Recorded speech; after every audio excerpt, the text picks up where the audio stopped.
let me make way for what all of you have been eagerly waiting, the summit keynote address by none other than the Honorable Prime Minister of India, Shri Narendra Modi ji.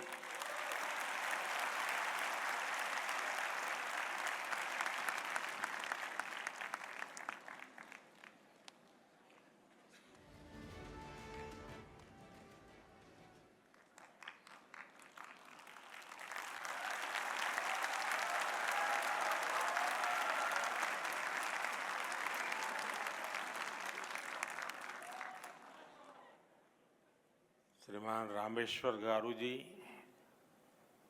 Ramu ji, Varun Das ji, TV 9 की पूरी team, मैं आपके network के सभी दर्शकों का, यहां उपस्थित सभी महानुभावों का अभिनंदन करता हूं। इस समिट के लिए बधाई देता हूं। टीवी 9 नेटवर्क का विशाल रीजनल ऑडियंस है और अब तो टीवी 9 का एक ग्लोबल ऑडियंस भी तैयार हो रहा है।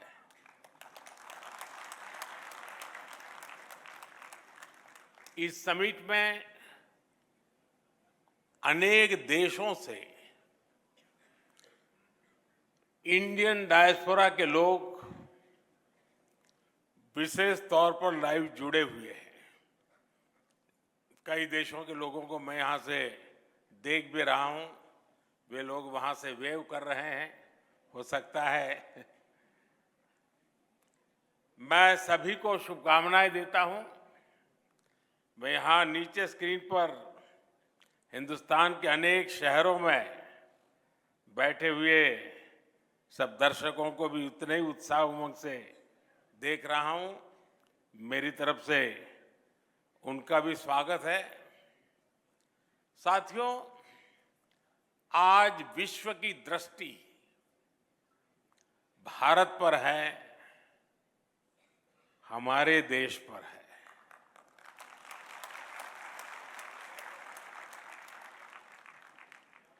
दुनिया में आप किसी भी देश में जाएं,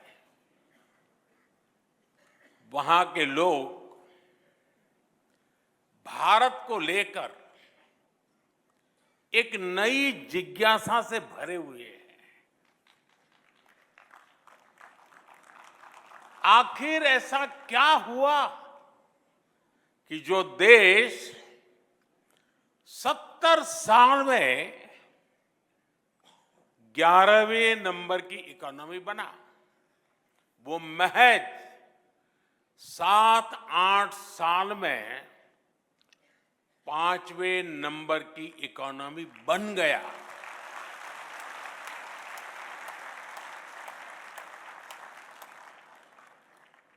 अभी आईएमएफ के नए आंकड़े सामने आए हैं। वो आंकड़े कहते हैं कि भारत दुनिया की एकमात्र मेजर इकोनॉमी है जिसने 10 वर्षों में अपने जीडीपी को डबल किया है।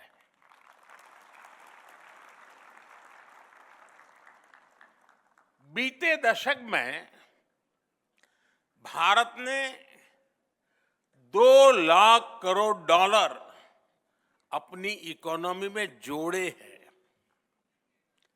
जीडीपी का डबल होना सिर्फ आंकड़ों का बदलना मात्र नहीं है, इसका इंपैक्ट देखिए। 25 करोड़ लोग गरीबी से बाहर निकले हैं और ये 25 करोड़ लोग एक नियो मिडिल क्लास का हिस्सा बने हैं। ये नियो मिडिल क्लास एक प्रकार से नई जिंदगी शुरू कर रहा है। ये नए सपनों के साथ आगे बढ़ रहा है। हमारी इकोनॉमी में कंट्रीब्यूट कर रहा है और उसको वाइब्रेंट बना रहा है। आज दुनिया की सबसे बड़ी युवा आबादी हमारे भारत में है। ये युवा तेजी से स्किल्ड हो रहा है, इनोवेशन को गति दे रहा है और इन सब के बीच भारत की फॉरेन पॉलिसी का मंत्र बन गया है इंडिया फर्स्ट।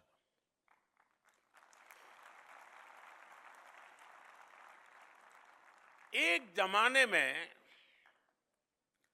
भारत की पॉलिसी थी सबसे समान रूप से दूरी बनाकर चलो, इक्वी डिस्टेंस की पॉलिसी। आज के भारत की पॉलिसी है सबके समान रूप से करीब होकर चलो, इक्वी क्लोजनेस की पॉलिसी। दुनिया के देश भारत की ओपिनियन को, भारत के इनोवेशन को, भारत के एफर्ट्स को जैसा महत्व आज दे रहे हैं वैसा पहले कभी नहीं हुआ। आज दुनिया की नजर भारत पर है। आज दुनिया जानना चाहती है what India think today.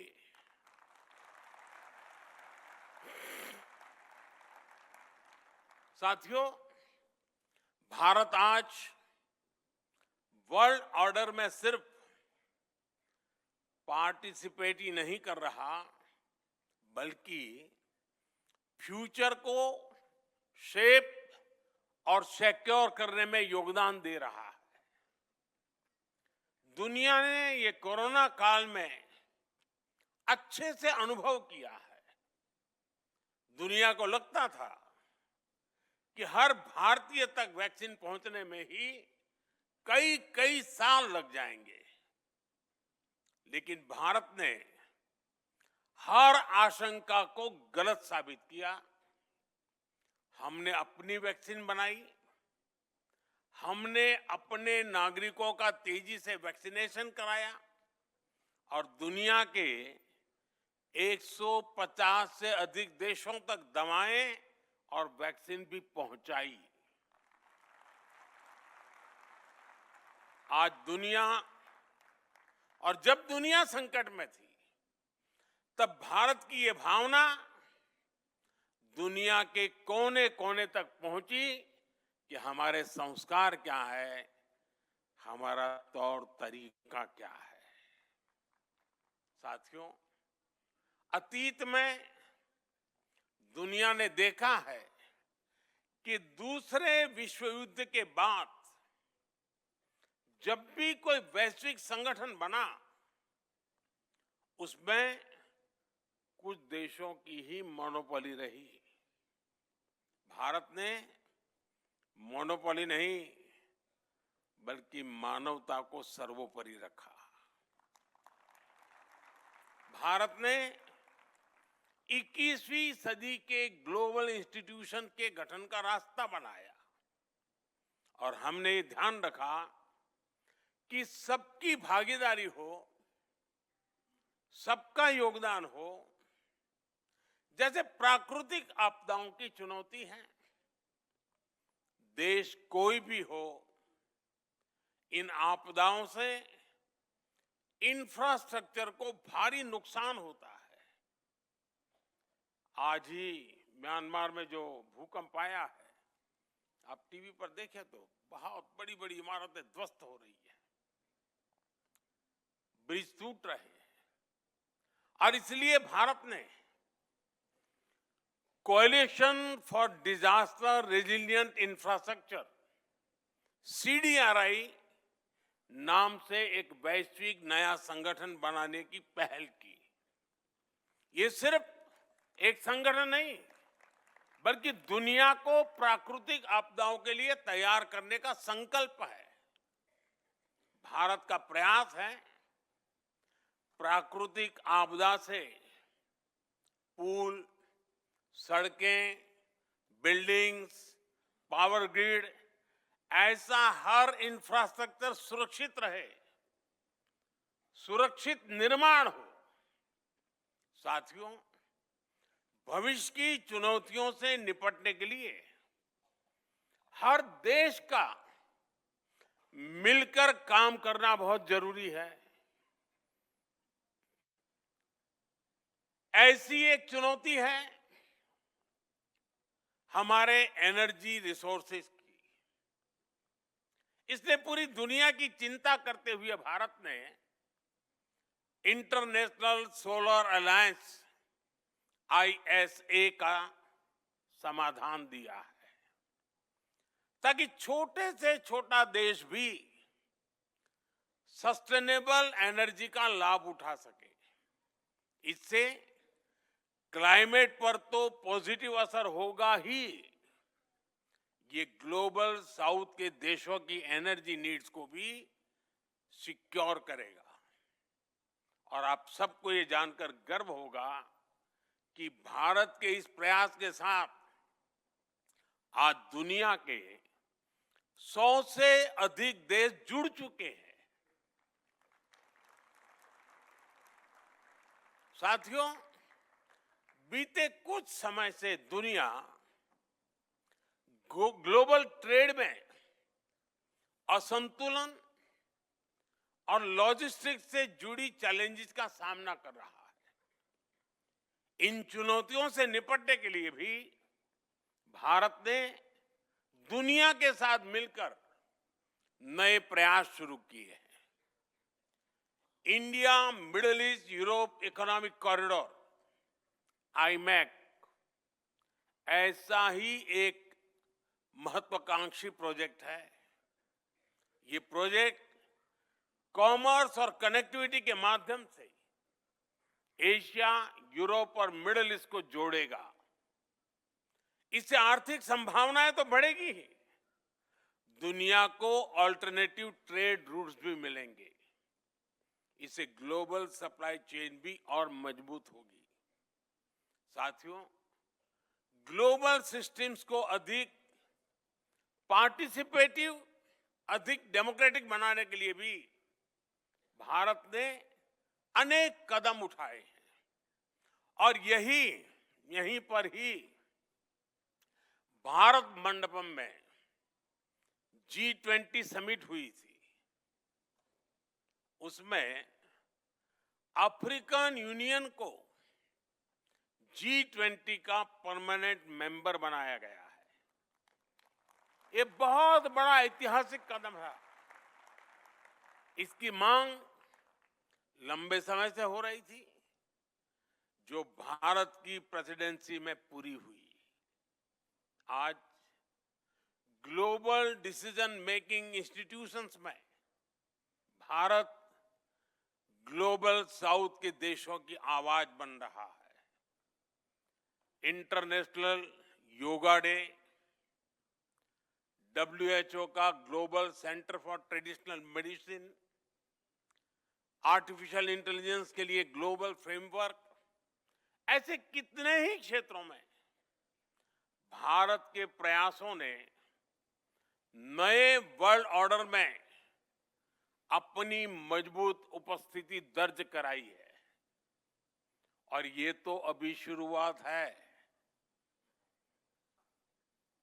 Global platform पर भारत का सामर्थ्य नई ऊंचाई की तरफ बढ़ रहा है। साथियों, 21वीं सदी के 25 साल बीत चुके हैं। इन 25 सालों में 11 साल हमारी सरकार ने देश की सेवा की है।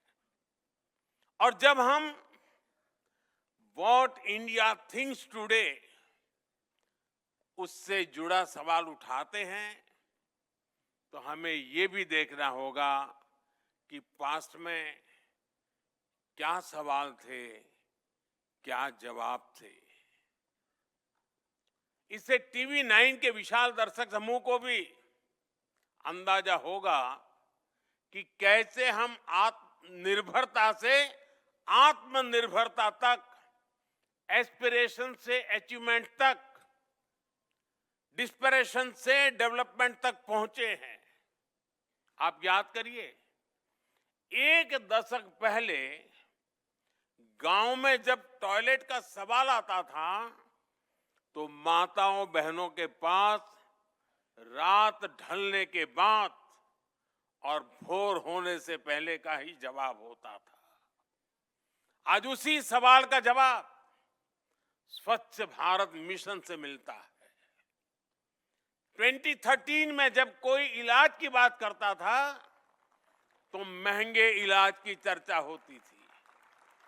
आज उसी सवाल का समाधान आयुष्मान भारत में नजर आता है। 2013 में किसी गरीब की रसोई की बात होती थी तो धुएं की तस्वीर सामने आती थी। आज उसी समस्या का समाधान उज्ज्वला योजना में दिखता है। 2013 में महिलाओं से बैंक खाते के बारे में पूछा जाता था तो वो चुप्पी साध लेती थी। आज जनधन योजना के कारण 30 करोड़ से ज्यादा बहनों का अपना बैंक अकाउंट है। 2013 में पीने के पानी के लिए कुएं और तालाबों की तक जाने की मजबूरी थी। आज उसी मजबूरी का हल हर घर नल से जल योजना में मिल रहा है। यानी सिर्फ दशक नहीं बदला, बल्कि लोगों की जिंदगी बदली है। और दुनिया भी इस बात को नोट कर रही है, भारत के डेवलपमेंट मॉडल को स्वीकार रही है। आज भारत सिर्फ नेशन ऑफ ड्रीम्स नहीं, बल्कि नेशन दैट डिलीवर्स भी है। साथियों, जब कोई देश अपने नागरिकों की सुविधा और समय को महत्व देता है तब उस देश का समय भी बदलता है। यही आज हम भारत में अनुभव कर रहे हैं। मैं आपको एक उदाहरण देता हूं। पहले पासपोर्ट बनवाना कितना बड़ा काम था ये आप जानते हैं। लंबी वेटिंग, बहुत सारे कॉम्प्लेक्स डॉक्यूमेंटेशन का प्रोसेस, अक्सर राज्यों की राजधानी में ही पासपोर्ट केंद्र होते थे। छोटे शहरों के लोगों को पासपोर्ट बनवाना होता था तो 1-2 दिन कहीं ठहरने का इंतजाम करके चलते थे। अब वो हालात पूरी तरह बदल गया है। एक आंकड़े पर आप ध्यान दीजिए, पहले देश में सिर्फ 77 पासपोर्ट सेवा केंद्र थे। आज इनकी संख्या 550 से ज्यादा हो गई है। पहले पासपोर्ट बनवाने में, और मैं 2013 के पहले की बात कर रहा हूं, मैं पिछली शताब्दी की बात नहीं कर रहा हूं। पासपोर्ट बनवाने में जो वेटिंग टाइम 50 दिन तक होता था वो अब 5-6 दिन तक सिमट गया है। साथियों, ऐसी ही ट्रांसफॉर्मेशन हमने बैंकिंग इंफ्रास्ट्रक्चर में भी देखा है। हमारे देश में 50-60 साल पहले बैंकों का नेशनलाइजेशन किया गया, ये कहकर कि इससे लोगों को बैंकिंग सुविधा सुलभ होगी। इस दावे की सच्चाई हम जानते हैं। हालत ये थी कि लाखों गांवों में बैंकिंग की कोई सुविधा ही नहीं थी। हमने स्थिति को भी बदला है। ऑनलाइन बैंकिंग तो हर घर में पहुंचाई है। आज देश के हर 5 किलोमीटर के दायरे में कोई न कोई बैंकिंग टच पॉइंट जरूर है। और हमने सिर्फ बैंकिंग इंफ्रास्ट्रक्चर का ही दायरा नहीं बढ़ाया, बल्कि बैंकिंग सिस्टम को भी मजबूत किया। आज बैंकों का एनपीए बहुत कम हो गया है। आज बैंकों का प्रॉफिट 1,40,000 करोड़ रुपए के नए रिकॉर्ड को पार कर चुका है। और इतना ही नहीं, जिन लोगों ने जनता को लूटा है, उनको भी अब लूटा हुआ धन लौटाना पड़ रहा है। जिस ईडी को दिन रात गालियां दी जा रही है, ईडी ने 22,000 करोड़ रुपए से अधिक वसूले हैं। ये पैसा कानूनी तरीके से उन पीड़ितों तक वापस पहुंचाया जा रहा है जिनसे ये पैसा लूटा गया था। साथियों, एफिशिएंसी से गवर्नमेंट इफेक्टिव होती है। कम समय में ज्यादा काम हो, कम रिसोर्सेज में अधिक काम हो, फिजूल खर्ची ना हो, रेड टैप के बजाय रेड कारपेट पर बल हो। जब कोई सरकार ये करती है तो समझिए वो देश के संसाधनों को रिस्पेक्ट दे रही है। और पिछले 11 साल से हमारी सरकार की बड़ी प्राथमिकता रहा है। मैं कुछ उदाहरणों के साथ अपनी बात बताऊंगा। साथियों, अतीत में हमने देखा है कि सरकारें कैसे ज्यादा से ज्यादा लोगों को मिनिस्ट्रीज में एकोमोडेट करने की कोशिश करती थी, लेकिन हमारी सरकार ने अपने पहले कार्यकाल में ही कई मंत्रालयों का विलय कर दिया। आप सोचिए, अर्बन डेवलपमेंट डेवलपमेंट अलग मंत्रालय था और housing and urban poverty alleviation अलग मंत्रालय था। हमने दोनों को मर्ज करके हाउसिंग एंड अर्बन अफेयर्स मंत्रालय बना दिया। इसी तरह मिनिस्ट्री ऑफ ओवरसीज अफेयर्स अलग था, विदेश मंत्रालय अलग था। हमने इन दोनों को भी एक साथ जोड़ दिया। पहले जल संसाधन नदी विकास मंत्रालय अलग था और पेयजल मंत्रालय अलग था। हमने इन्हें भी जोड़कर जल शक्ति मंत्रालय बना दिया। हमने राजनीतिक मजबूरी के बजाय देश की प्रायोरिटीज और देश के रिसोर्सेज को आगे रखा। साथियों, हमारी सरकार ने रूल्स और रेगुलेशंस को भी कम किया, उन्हें आसान बनाया। करीब 1500 ऐसे कानून थे जो समय के साथ अपना महत्व खो चुके थे, उनको हमारी सरकार ने खत्म किया। करीब 40,000 कंप्लायंसेस को हटाया गया। ऐसे कदमों से दो फायदे हुए। एक तो जनता को हैरेसमेंट से मुक्ति मिली और दूसरा सरकारी मशीनरी की एनर्जी भी बची। एक और एग्जाम्पल जीएसटी का है। 30 से ज्यादा टैक्सेस को मिलाकर एक टैक्स बना दिया गया है। इसको प्रोसेस के डॉक्यूमेंटेशन के हिसाब से देखें तो कितनी बड़ी बचत हुई है।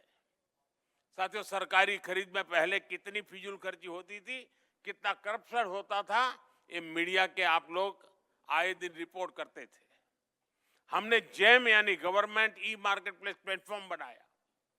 अब सरकारी डिपार्टमेंट इस प्लेटफॉर्म पर अपनी जरूरतें बताते हैं, इसी पर वेंडर बोली लगाते हैं और फिर ऑर्डर दिया जाता है। इसके कारण भ्रष्टाचार की गुंजाइश कम हुई है और सरकार को 1,00,000 करोड़ रुपए से अधिक की बचत हुई है। डायरेक्ट बेनिफिट ट्रांसफर डीबीटी की जो व्यवस्था भारत ने बनाई है, उसकी तो दुनिया में चर्चा है। डीबीटी की वजह से टैक्स पेयर के 3,00,000 करोड़ रुपए से ज्यादा गलत हाथों में जाने से बचे हैं। 10 करोड़ से ज्यादा फर्जी लाभार्थी जिनका जन्म भी नहीं हुआ था, जो सरकारी योजनाओं का फायदा ले रहे थे, ऐसे फर्जी नामों को भी हमने कागजों से हटाया है। साथियों, हमारी सरकार टैक्स की पाई पाई का ईमानदारी से उपयोग करती है और टैक्स पेयर का भी सम्मान करती है। सरकार ने टैक्स सिस्टम को टैक्स पेयर फ्रेंडली बनाया है। आज आईटीआर फाइलिंग का प्रोसेस पहले से कहीं ज्यादा सरल और तेज है। पहले सीए की मदद के बिना आईटीआर फाइल करना मुश्किल होता था। आज आप कुछ ही समय के भीतर खुद ही ऑनलाइन आईटीआर फाइल कर पा रहे हैं और रिटर्न फाइल करने के कुछ ही दिनों में रिफंड आपके अकाउंट में भी आ जाता है। फेसलेस असेसमेंट स्कीम की टैक्स पेयर्स को परेशानियों से बचा रही है। गवर्नेंस में एफिशिएंसी से जुड़े ऐसे अनेक रिफॉर्म्स ने दुनिया को एक नया गवर्नेंस मॉडल दिया। साथियों, पिछले 10-11 साल में भारत हर सेक्टर में बदला है, हर क्षेत्र में आगे बढ़ा है और एक बड़ा बदलाव सोच का आया है। आजादी के बाद के अनेक दशकों तक भारत में ऐसी सोच को बढ़ावा दिया गया जिसमें सिर्फ विदेशी को ही बेहतर माना गया। दुकान में भी कुछ खरीदने जाओ तो दुकानदार के पहले बोल यही होते थे, भाई साहब लीजिए ना, ये तो इंपोर्टेड है। आज स्थिति बदल गई है। आज लोग सामने से पूछते हैं, भाई मेड इन इंडिया है या नहीं है।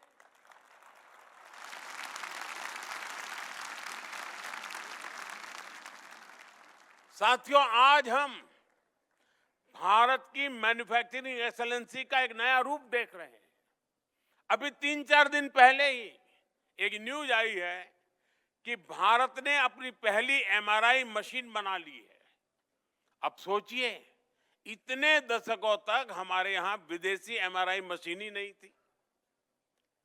अब made in India MRI machine होगी तो जांच की कीमत भी बहुत कम हो जाएगी। साथियों, आत्मनिर्भर भारत और मेक इन इंडिया अभियान ने देश के मैन्युफैक्चरिंग सेक्टर को एक नई ऊर्जा दी। पहले दुनिया भारत को ग्लोबल मार्केट कहती थी, आज वही दुनिया भारत को एक बड़े मैन्युफैक्चरिंग हब के रूप में देख रही है। ये सक्सेस कितनी बड़ी है, इसके उदाहरण आपको हर सेक्टर में मिलेंगे। जैसे हमारी मोबाइल फोन इंडस्ट्री है। 2014-15 में हमारा एक्सपोर्ट $1 बिलियन तक भी नहीं था, लेकिन एक दशक में हमने $20 बिलियन के फिगर से भी आगे निकल चुके हैं। आज भारत ग्लोबल टेलीकॉम और नेटवर्किंग इंडस्ट्री का एक पावर सेंटर बनता जा रहा है। ऑटोमोटिव सेक्टर की सक्सेस से भी आप अच्छी तरह परिचित है। इससे जुड़े कंपोनेंट्स के एक्सपोर्ट्स भी भारत में एक नई पहचान बना रहे हैं। पहले हम बहुत बड़ी मात्रा में मोटरसाइकिल पार्ट्स इंपोर्ट करते थे, लेकिन आज भारत में बने पार्ट्स यूएई और जर्मनी जैसे अनेक देशों तक पहुंच रहे हैं। सोलर एनर्जी सेक्टर ने भी सफलता के नए आयाम गढ़े। हमारे सोलर सेल्स, सोलर मॉड्यूल का इंपोर्ट कम हो रहा है और एक्सपोर्ट 23 गुना तक बढ़ गया है। बीते एक दशक में हमारा डिफेंस एक्सपोर्ट भी 21 गुना बढ़ा है। ये सारी अचीवमेंट्स देश की मैन्युफैक्चरिंग इकोनॉमी की ताकत को दिखाती है। ये दिखाती है कि भारत में कैसे हर सेक्टर में नई जॉब्स भी क्रिएट हो रही है। साथियों, TV9 की समिट में विस्तार से चर्चा होगी, अनेक विषयों पर मंथन होगा। आज हम जो भी सोचेंगे, जिस भी विजन पर आगे बढ़ेंगे, वो हमारे आने वाले कल को, देश के भविष्य को डिजाइन करेगा। पिछली शताब्दी के इसी दशक में भारत ने एक नई ऊर्जा के साथ आजादी के लिए नई यात्रा शुरू की थी और हमने 1947 में आजादी हासिल करके भी दिखाई।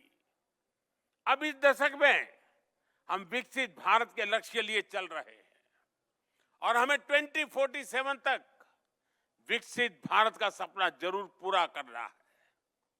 और जैसा मैंने लाल किले से कहा है, इसमें सबका प्रयास आवश्यक है। इस समिट का आयोजन कर TV9 ने भी अपनी तरफ से एक पॉजिटिव इनिशिएटिव लिया है। एक बार फिर आप सभी को इस समिट की सफलता के लिए मेरी ढेर सारी शुभकामनाएं हैं। मैं टीवी 9 को विशेष रूप से बधाई दूंगा, क्योंकि पहले भी मीडिया हाउस समिट करते रहे हैं, लेकिन ज्यादातर एक छोटे से 5 स्टार होटल के कमरे में वो समिट होती थी और बोलने वाले भी वही, सुनने वाले भी वही, कमरा भी वही।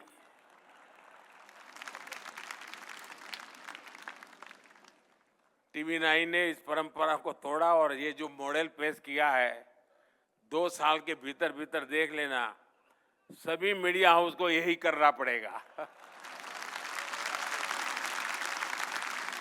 यानी टीवी 9 थिंक्स टुडे, वो भाग्यों के लिए रास्ता खोल देगा। मैं इस प्रयास के लिए बहुत बहुत अभिनंदन करता हूं आपकी पूरी टीम को। और सबसे बड़ी खुशी की बात है कि आपने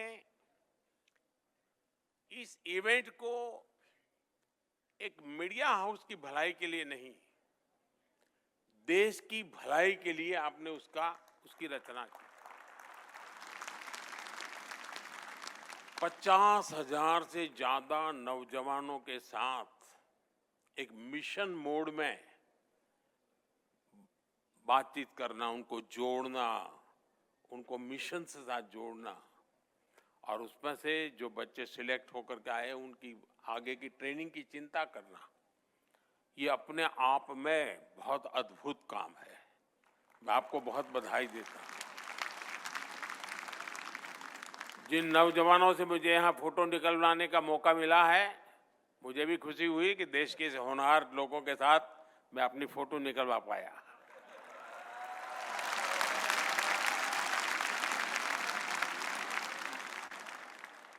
मैं इसे अपना सौभाग्य मानता हूं दोस्तों कि आपके साथ मेरी फोटो आज निकली है।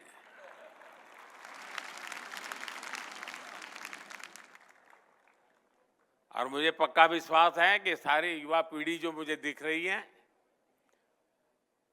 2047 में जब देश विकसित भारत बनेगा, सबसे ज्यादा बेनिफिशियरी आप लोग हैं।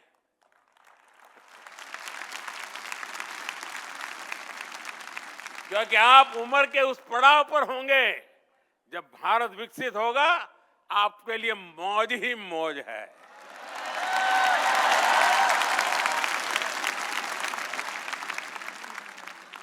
आपको बहुत बहुत शुभकामनाएं। धन्यवाद।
आप सभी लोगों से मैं कहूंगा एक बार जरा जोरदार तालियां हो जाएं। जिस तरीके से इस वक्त इस मंच पर प्रधानमंत्री मोदी जी ने एक विजन स्टेटमेंट रखा, 2047 तक विकसित भारत का लक्ष्य। सोचा था आपने कभी कि हम इस तेजी से आत्मनिर्भर भारत की ओर बढ़ेंगे? आप सभी लोग, मैं चाहूंगा जरा सेटल डाउन कर जाएं। हमारे अगले मेहमान अब से कुछ क्षणों में इसी मंच पर आने वाले हैं। आप सभी लोग जरा सेटल डाउन कर जाएं।